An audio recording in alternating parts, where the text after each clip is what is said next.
Imagine you're crawling out of the ocean, your feet cut and bleeding from kicking against the sharp rocks. You wipe the seawater from your eyes and look around. Your options? The unforgiving, angular formations on the coast, or the deep, dark jungle interior. As I walked across the ground of Yakushima, volcanic lava frozen in mid-tantrum, it was easy enough to believe I had been marooned here, especially because of how I had arrived here. I had flown to Yakushima on a small turboprop which could seat about 100, but only had, including myself, 4 passengers.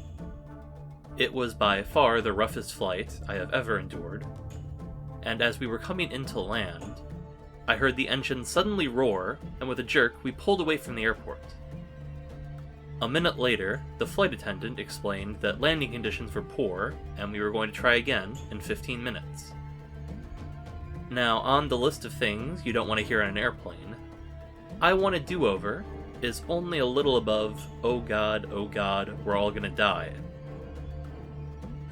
Yakushima is a small, circular island to the south of Kagoshima Prefecture, the southernmost part of contiguous Japan. It takes about 3 hours to circumnavigate the island by car. Yakushima has a population of about 13,000, and I was told that in ordinary times, there are on average as many tourists on the island as there are citizens. But these are not ordinary times, so I had Yakushima's most popular tourist attractions almost entirely to myself. For hundreds of years, Yakushima was logged for timber.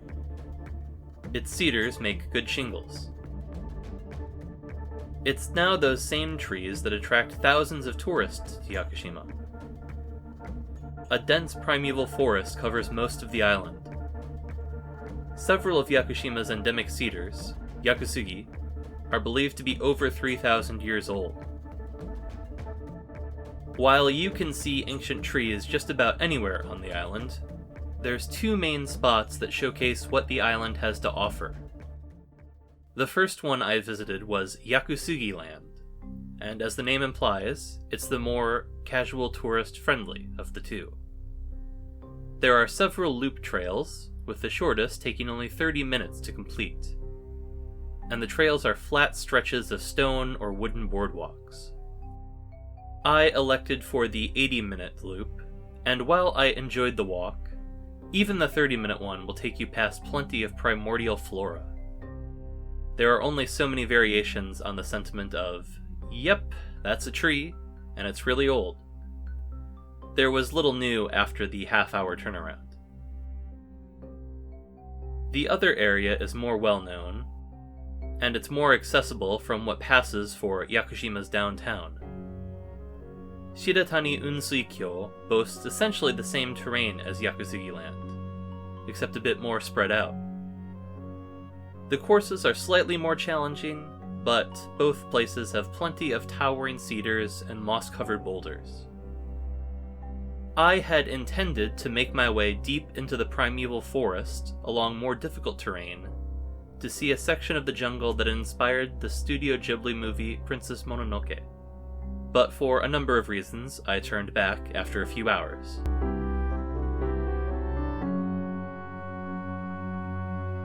Basically every location on the island looks like Princess Mononoke, so I didn't feel as if I was missing much.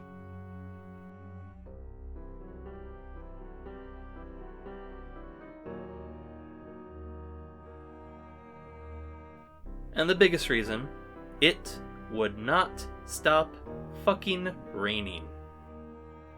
When I picked up my rental car, I mentioned the dodgy plane ride over, and the clerk said, "Well, you know what they say. It rains 32 days a month on Yakushima." I chuckled at that.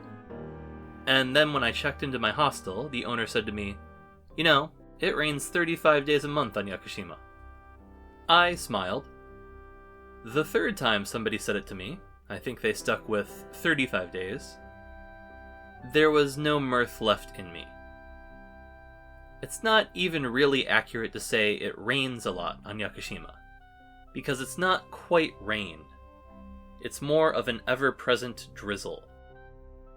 The kind of drizzle that tempts you to close your umbrella and just deal with the misting, only for you to realize 10 seconds later that it's raining just enough that you need your umbrella after all. Now, the rain is also the reason for the picturesque fog and the carpets of moss covering the floors of the forest, so it's not all bad, but it does get irritating. Of the 2 days I spent on Yakushima, it was not raining for about an hour and 45 minutes of them. Finishing up at Shiratani Unsuikyo earlier than expected left me enough time to do something I had really wanted to do: make a complete circuit of Yakushima. I was especially interested in the west coast, where there were no settlements of any kind. Wander off the road in any direction for a few minutes, and you would find yourself alone in a forest untouched by human hands, one that's older than the history of the country it's in. I live in a very rural part of Japan, and yet I've never felt more alone than stopping to admire the scenery along this lonely road. What really brought home the isolation for me was the chance encounter with 24 monkeys. Properly speaking, these are macaques, but everybody in Japan calls them monkeys, so I will too. Monkeys are not uncommon in rural Japan. I've seen them on a number of occasions driving near my home. But never in this number, and never so brazen. They were in the middle of the road, and I didn't know what to do. I tried honking, but that only got their attention for a moment. I put my car in park and revved the engine, thinking it might sound like the growl of a predator. I realize in hindsight that there are no predators on Yakushima, but it did get a few of the monkeys out of the way. Eventually, I just decided to move forward and hope that they were smart enough to get out of the way, which they were. The monkeys and deer on Yakushima are the top of their respective food chains. They looked at me and my car as objects of curiosity, not as threats. I was probably more scared of the primates than they were of me, because I know what a monkey can do to a person's face. Earlier at the visitor center, I had marveled at some of the pictures they had there of monkeys.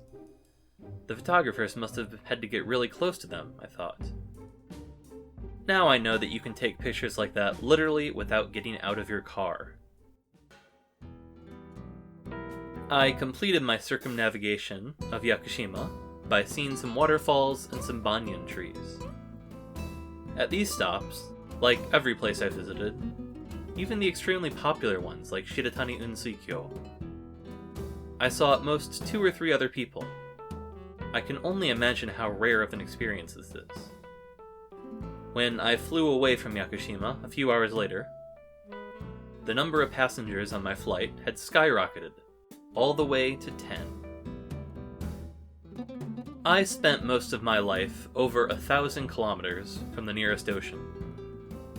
Growing up, islands simply weren't a large part of my vocabulary. There is something enticing about them when you're as landlocked as I am. On an island, even a large one, it's possible to see everything. When I was in high school, I spent a lot of time riding long distances on my bike.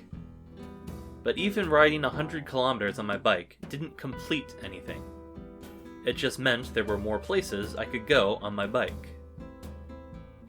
When I managed to bike to a whole other state, it just meant that there was a whole other state to explore. It's not possible to complete a landlocked state like Indiana, and God, why would you want to? But it's possible to complete an island. I absolutely did not complete Yakushima, but I feel like I could have. If, as I suspect, Yakushima is going to be the last trip I take for a while, it's a nice period on the end of that particular sentence. I took hundreds of pictures and multiple hours of video, but what I will remember most isn't so easily captured. Driving up a mountain, fighting the urge to look away from the road and admire the sea of clouds to my right. Retracting my umbrella to get under a fallen tree that may be thousands of years old. seen my 40th monkey, which is the exact number of monkeys at which it stops being an unusual event.